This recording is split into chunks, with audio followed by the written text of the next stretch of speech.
और चलिए करते हैं बुलेटिन की शुरुआत। बेगूसराय पुलिस ने ब्लाइंड मर्डर कांड का खुलासा किया है। पुलिस ने अजय सहनी हत्याकांड का खुलासा कर दिया है। पुलिस ने अजय की पत्नी, उसके भाई समेत 5 लोगों को गिरफ्तार किया है। अजय सहनी की अपनी पत्नी अपने देवर के प्यार में इतनी पागल थी कि देवर के साथ मिलकर अपने ही पति की हत्या कर शव को झाड़ियों में फेंक दिया। पत्नी खुद हत्यारन बन गई। हत्या का खुलासा होने के बाद चर्चा का बाजार गर्म हो गया है। आपको बता दें कि 19 नवंबर को अजय सहनी का शव राजापुर बहियार में झाड़ी में फेंका हुआ मिला था। इलाके में यही चर्चा हो रही है कि कैसे कलयुगी भाई ने भाभी के चक्कर में पड़कर बड़े भाई की हत्या कर दी। तो बेगूसराय से बड़ी जानकारी। जो मृतक था अजय सहनी, उसकी जो पत्नी थी, उसी ने पूरा षड्यंत्र रचा था। पूछताछ में ये बात पता चली है कि जो इसकी पत्नी थी और इनका जो देवर था धर्मेंद्र उर्फ और छोटू सहनी, इनके बीच में आपस में प्रेम प्रसंग था। और दिल्ली में जब ये लोग रहते थे तो एक बार मृतक ने आपत्तिजनक हालत में दोनों को देख लिया था, वहां मारपीट करके इसके बाद भगा दिया था। अभी छठ में क्या हुआ था कि जो मृतक है ये घर पे आया हुआ था और उसी बात को लेकर के कुछ लड़ाई हुई दोनों के बीच में, और उसकी पत्नी ने, देवर ने मिलके, देवर ने अपने 3 अन्य दोस्तों को बुलाया और ये लोग इसको नदी के किनारे ले गए और वहां पर एक रस्सी से उसका गला दबा करके, गला बांध करके उसको मार दिया। ये पूरी योजना के तहत इन लोगों ने किया था। और बेगूसराय में एटीएम बदलकर ठगी करने वाले साइबर अपराधी को पुलिस ने गिरफ्तार कर लिया है। गिरफ्तार शख्स के पास से पुलिस ने 3 बैंक का चेकबुक, 1 पासबुक, 1 पैन कार्ड, 1 आधार कार्ड, यूको बैंक का एटीएम कार्ड जब्त कर लिया है। बताया जा रहा है कि 20 अगस्त को पश्चिम चंपारण के नरकटियागंज देवी स्थान के रहने वाले कुंदन ठाकुर से साइबर अपराधी ने एटीएम कार्ड बदल लिया और 1,50,000 रुपए की अवैध निकासी कर ली। इसी मामले में पुलिस ने कार्रवाई की और आरोपी मनीष राज को गिरफ्तार कर लिया।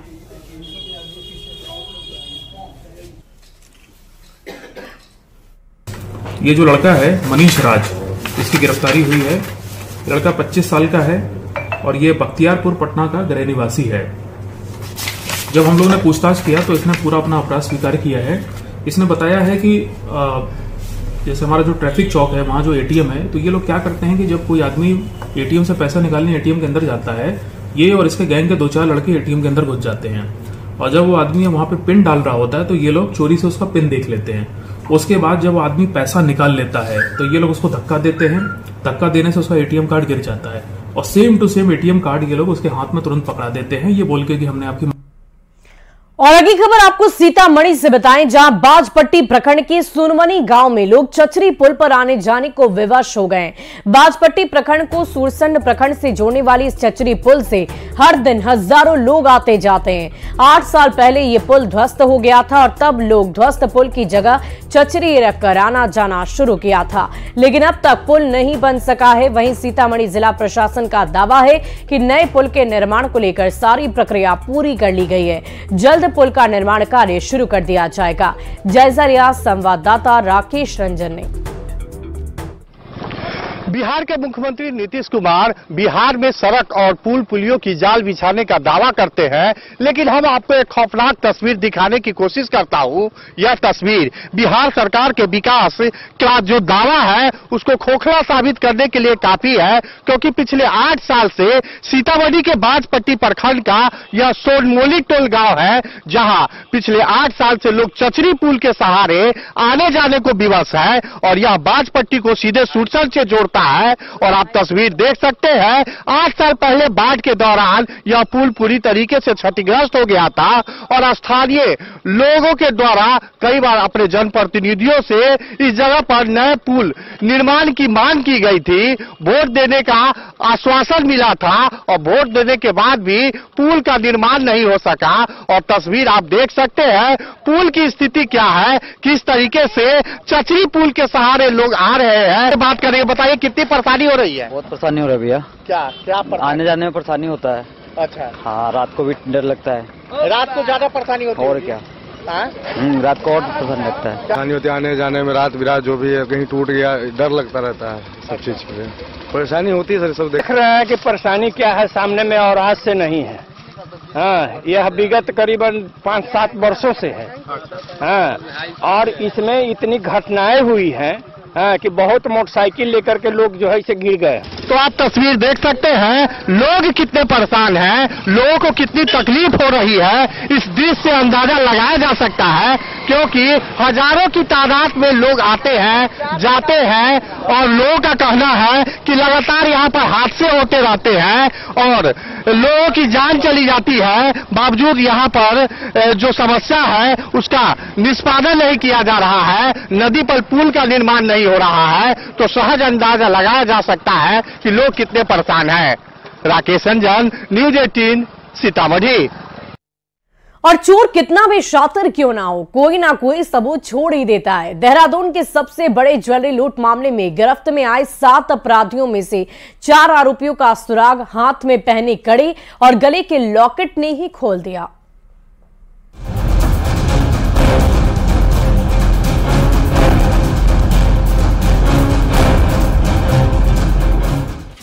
देहरादून में हुए ज्वेलरी शोरूम लूट मामले में गिरफ्त में आए 7 आरोपी रोज केस से जुड़ी नई नई कड़ियां खोल रही हैं, लेकिन इनको पकड़ने का भी काम चैलेंजिंग रहा।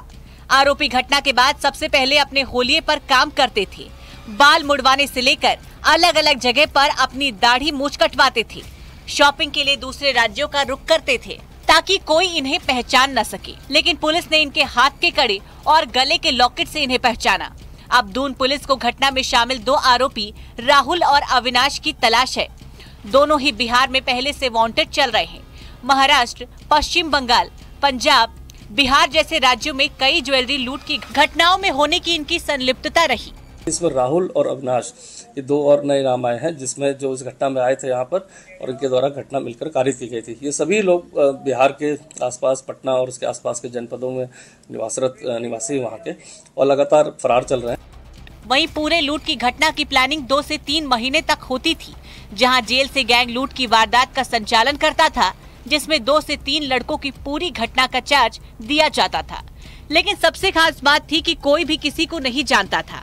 अब पुलिस की तलाश उन लोगों तक पहुंचने की है जो इन आरोपियों को गाड़ी प्रोवाइड करते थे। इन्वेस्टिगेशन में आया उसमें जो घटना करने वाला जो गैंग के सदस्य आते हैं, वो कहीं भी जो माल को खुद स्वयं से नहीं ले आते, वो कहीं ना कहीं इनके माध्यम से आगे जो जेल से ऑपरेट हो रहा है जो पूरा सिस्टम, उसके माध्यम से आगे वो किसी व्यक्ति को हैंड ओवर हो जाता है, जिससे घटना करने वाले और जो माल ले जाने वाले व्यक्ति के बीच में आपस में पहचान नहीं है। लेकिन जिस तरह के हमारे पास साक्ष्य आ रहे हैं, उसके हिसाब से मुझे लगता है कि आने वाले समय में उस चेन को भी हम ब्रेक कर पाएंगे। कई राज्यों की पुलिस को इंतजार है गैंग लीडर की चेन का, ताकि दूसरे राज्यों की लूट की घटनाओं का भी खुलासा हो सके। न्यूज 18 के लिए देहरादून से भारती सकलानी उनियाल की रिपोर्ट। और इधर इस मामले पर बीजेपी के प्रदेश अध्यक्ष बाबूलाल मरांडी ने भी चिंता जताई है। सोशल साइट एक्स पर किए गए पोस्ट में बाबूलाल मरांडी ने लिखा है कि छेड़खानी का विरोध करने पर मारपीट और पत्थरबाजी करने की हैरान करने वाली घटना रजरप्पा थाना क्षेत्र के चितरपुर से सामने आई है।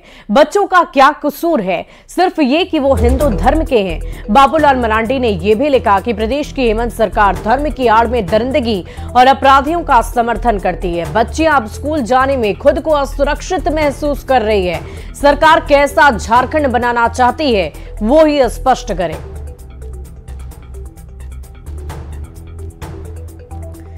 और इस बीच बड़ी खबर रामगढ़ से आपको बताएं, जहां स्कूल की छात्राओं के साथ एक धर्म विशेष के लड़कों पर छेड़खानी का आरोप लगा है। स्कूल के छात्रों ने जब इस हरकत का विरोध किया तो माइल गांव के युवकों ने उन पर लाठी डंडे और पत्थर से हमला बोल दिया, जिसमें कई छात्र जख्मी हो गए। रजरप्पा थाना क्षेत्र के राज बल्लभ +2 हाई स्कूल सांडी के पीड़ित छात्र छात्राएं हैं। घटना के विरोध में छात्रों ने रजरप्पा थाने में जाकर इसका घेराव किया और कार्रवाई की मांग को लेकर नारेबाजी भी की। छात्रों ने आरोपियों पर कार्रवाई की मांग को लेकर लिखित आवेदन दर्ज कराया है, जिसमें फरहान, जावेद, दानिश, अरशद, जिशान, अबूजर और सहित कई अन्य वहां पर मारपीट और छेड़खानी का आरोप उन पर भी लगा है। साथ ही कड़ी कार्रवाई की मांग की जा रही है।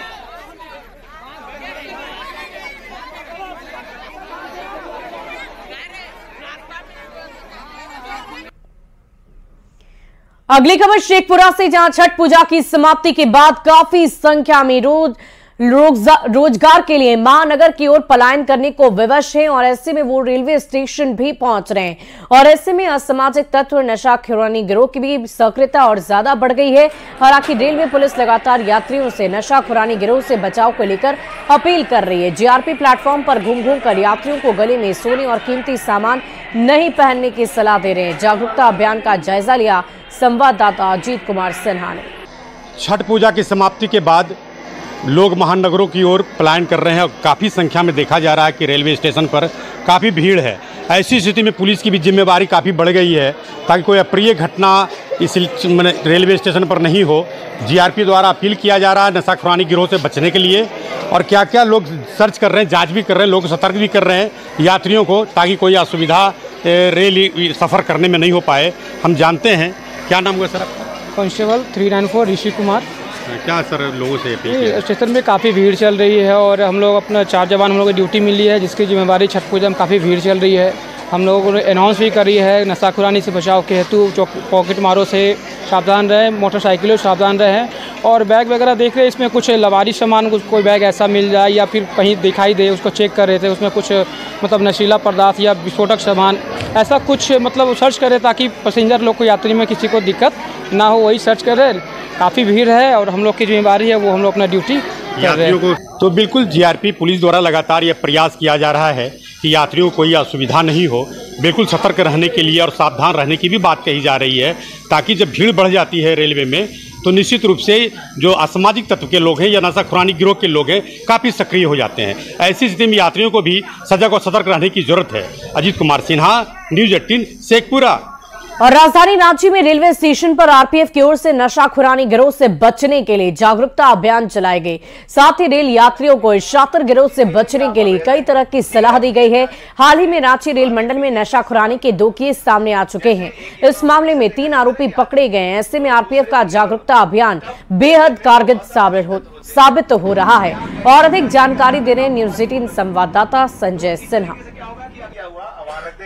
रेल यात्रा का सफर आपका सुरक्षित रहे इसके लिए आरपीएफ समय समय पर नशाखोरानी गिरोह के खिलाफ कैसे आप सतर्क रहें इसको लेकर जागरूकता अभियान चलाती है। और रांची रेलवे स्टेशन पर भी कुछ ऐसा ही किया जा रहा है। देख सकते हैं कि पर्व त्योहार का मौका है और ऐसे ही मौकों पर जो खासकर जो गिरोह होते हैं नशाखोरानी गिरोह के उन्हें मौका मिलता है आपको आसान शिकार बनाने का। तो हमारे साथ यहाँ पर जो आरपीएफ के लोग हैं, जो यात्री हैं, हम उनसे ही बात करेंगे। सभी यात्रियों को निश्चित रूप से कहना चाहते हैं कि जो भी आप अगर रेलवे में यात्रा करते हैं तो जो छोटी छोटी बातें हैं जैसे रेलवे के जो भी नियम कानून बना उसका पालन करिए। और खास करके जहर खुराने वाले मामले में तो हमेशा से हम ये जागरूकता फैलाए हैं कि किसी भी सूरत में आप अनजान व्यक्ति से खाने पीने का सामान ग्रहण मत करिए। हम उन्हें अवेयर करते हैं। हमारा एक प्रोग्राम भी है मेरी सहेली जिसमें हम स्पेशली जो सिंगल लेडी पैसेंजर है ट्रेन में यात्रा करती है उन पे फोकस करते हैं ताकि उन्हें कोई भी बाहरी व्यक्ति बहला फुसला कर या उन्हें मिसबिहेव करे, उनके साथ कोई गलत हरकत करे या वो किसी की बातों में आके अपनी जानकारी दे दे उनको, तो इन सब बातों से वो बचे। और ये जहर खुरानी के केसेस भी महिलाओं के साथ भी हो सकते हैं, इसलिए आप थोड़े सॉफ्ट टारगेट है तो आप इन सब से बचे। ये चीज जब भी कोई भी यात्रा करता है कहीं से भी तो उनको ये लगता है कि जो हमारे सामने बैठे हुए हैं वो लोग सही है, हमारे लिए जो बातें कर रहे हैं वो ज्यादा सही है और उनसे ज्यादा घुल मिल करके और उनसे संपर्क बनाने लगते हैं। धीरे धीरे आपको इतना माइंड को वो अपने साइड कर लेते हैं ताकि आपको कुछ देने लगते हैं कि आप ये ले लीजिए, हम आप ही के घर के पास के हैं। मुझे यह खुशी हो रही है कि आरपीएफ के तरफ से इस तरह का जागरूकता अभियान फैलाया जा रहा है। मैंने अपने 68 साल की उम्र में पहली बार यह देख रहा हूँ कि जागरूकता प्रोग्राम चलाया जा रहा है और ये हमारे लिए है, हम पब्लिक के लिए है कि सतर्क रहें, खाने पीने से परहेज करें और आरपीएफ की ओर से जो हिदायतें दी जाती है उसका पालन करें। कैमरा प्रभाकर के साथ संजय कुमार सिन्हा, न्यूज़ 18 रांची। तो न्यूज़ 18 भी आपसे यही अपील करता है क्योंकि इन दिनों काफी संख्या में लोग यात्रा कर रहे हैं, इसलिए आप भी अपना विशेष तौर पर ख्याल रखें, सजग रहें, सुरक्षित रहें। बढ़ते अगली खबर की ओर। दीपावली और छठ में परदेश से आने के बाद अब रोजी रोटी के लिए लोग एक बार फिर से फिराक में लोग परदेश जाने लगे हैं और ऐसे में सिवान स्टेशन पर लोगों की भारी भीड़ है। भीड़ ऐसी कि ट्रेन में चढ़ने के लिए धक्का मुक्की हो रही है।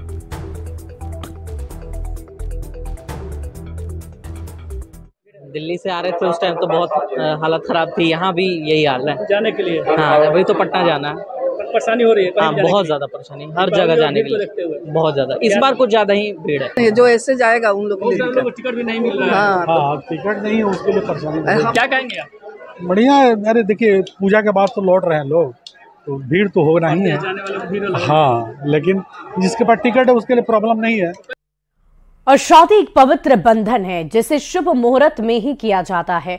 देवोत्थान एकादशी के साथ ही शुभ लगन की शुरुआत हो गई है और इस बार नवंबर, दिसंबर, जनवरी, फरवरी और मार्च में 30 से भी ज्यादा शुभ मुहूर्त है। इस बार कौन कौन से ऐसे दिन हैं जब शुभ मुहूर्त है और किस किस दिन शहनाइयां बजेंगी, पंडित जी से बातचीत की संवाददाता विनीता मिश्रा ने। देवोत्थान एकादशी के साथ ही शुभ कार्य शुरू हो जाते हैं। माता तुलसी का विवाह और उसके बाद जो लोग इंतजार कर रहे थे कि उनका विवाह कब होगा, कौन से ऐसे शुभ मुहूर्त होंगे जब उनके लगन लगेंगे, तो वो शुभ मुहूर्त भी देवोत्थान एकादशी के साथ ही शुरू हो जाता है। आज से शुभ लगन की शुरुआत हो गई है और अगले 2-3 महीनों तक कई शुभ लगन हैं। हमारे साथ पंडित जी हैं, क्योंकि शुभ लगन में सिर्फ शहनाई ही नहीं बजती, कई सारे ऐसे शुभ कार्य हैं जो शुभ लगन में किए जाते हैं, चाहे गृह प्रवेश हो, मुंडन हो या फिर घर में शादी विवाह। लेकिन इंतजार लोगों का रहता है शादी विवाह का, क्योंकि विवाह एक ऐसा बंधन है जिसे करने के लिए लोग शुभ मुहूर्त देखते हैं। तो आखिर जो शुरुआत हुई है शुभ लगने की, इस शुभ घड़ी में कितने शुभ लगने हैं, किस किस दिन लोग शादी कर पाएंगे, पंडित जी हमारे साथ हैं। पंडित जी, सबसे पहले बहुत बहुत स्वागत है आपका। जी, हमारा कहने का मतलब है कि प्रमोदनी एकादशी से जो ऐसे तुलसी विवाह जब स्टार्ट हो जाता है, विवाह शुरू हो जाता है, जिसको जेठान हम लोग मगह में बोलते हैं, तो जेठान होने के बाद 23 से लगन स्टार्ट हो जाता है। 23-24 लगन है, फिर 28 हो गया, 29 हो गया, फिर 30 हो गया, फिर 1 हो गया, 29 हो गया, 3 हो गया, 4, 5, 6, 7, 8, 9, 10 और 13। ये जो है आपको आगहन मार्गशीर्ष, जो जिसको मार्गशीर्ष कृष्ण पक्ष बोलते हैं, इसमें है। मार्गशीर्ष शुक्ल पक्ष में भी लगन है और पूष में भी 2-3 गो लगन है। और उसके बाद में फिर जो ऐसे माघ में आपको लगन है और माघ के बाद माघ कृष्ण पक्ष, माघ शुक्ल पक्ष में भी लगन बढ़िया है। और उसके बाद पूष हो जाता है, पूष के बाद जो है पूष से फाल्गुन हो जाता है। फाल्गुन में जो है भी लगन आपको बढ़िया लगन है। जनवरी, फरवरी और मार्च में भी कई ऐसी तिथियां हैं जब शादियां की जा सकती है। तो तमाम ऐसी तारीख है जो पंडित जी ने बताए हैं। शुभ मुहूर्त की, शुभ लगने की शुरुआत तो हो गई है और इन तारीखों को शादी विवाह करना या फिर कोई भी शुभ कार्य करना हितकर होगा। कैमरामैन दीपक के साथ विनीता मिश्रा, न्यूज़ 18 पटना।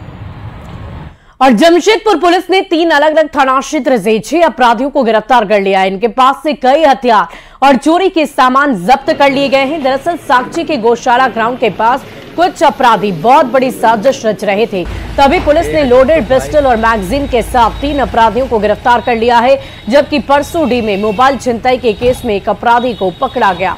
इसके अलावा बागबेड़ा के चोरी के केस में 2 अपराधी पकड़े गए और उनके पास से चोरी के कई सामान बरामद हुए हैं। निशानदेही पर जो मोबाइल फोन वादनी का छीना गया था, वो फोन भी बरामद किया गया है। साथ ही साथ एक अन्य भी जो है वो छीना हुआ मोबाइल भी उसके पास से बरामद हुआ है। साथ ही एक स्कूटी भी बरामद हुई है। ये जो अपराधकर्मी अभिषेक मिंज है, इसका पूर्व में भी आपराधिक इतिहास रहा है और अभी तक एक और छिनतई के मामले में जो टेल्को में कारित की गई थी 2020 में, उसमें इसके शामिल होने की बात आई है और इसके आपराधिक इतिहास की तफ्तीश की जा रही है। और फिलहाल इस बुलेटिन में अभी के लिए बस इतना ही। नजर अब तक की हेडलाइंस पर।